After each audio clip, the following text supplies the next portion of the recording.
گئے سونے میں. اب سوچیے ہم لوگ تو تکیے کے نیچے ہی رکھ دیتے ہیں، اپنے سرانے ہی رکھتے ہیں. موبائل پر آپ کبھی ریسرچ جا کر جو اس کی آئی ہیں تو بڑی سہولت ہے، موبائل ہی پہ یہ سب چیز مل جائیں گی، اس کے نفع اور اس کے نقصان. تو اس کا ایک نقصان بڑا ہے کہ وہ جب موبائل سے بات ہوتی ہے تو ایک قسم کا کیا ہے وہ ریز ہو جاتی ہے. تو اس ریز پر ہی یہ میں ابھی جلدی جو دیکھا تھا اس میں لکھا تھا کہ جو چھوٹی چھوٹی اللہ کی پیدا کی مخلوق ہے، شہد ہیں اور چھوٹی چھوٹی چیزیں ہیں، جو یہ ٹھنڈک میں سائبیریا وغیرہ سے جو چڑیاں آتی ہیں ٹھنڈی علاقوں سے ہمارے علاقے میں آتی ہیں، اور ایسی کئی چیزوں کے بارے میں سن دیا تھا کہ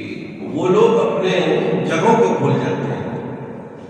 جو اللہ تعالیٰ نے ان کو نظام رکھا ہوگا وہ اتنا ہواؤں میں پالوشن اور پردوشن اور یہ اتنے موبائل کی ریس اڑ رہی ہے جس کی وجہ سے ان کا نیٹورکنگ سسٹم گڑبڑ ہو رہا ہے.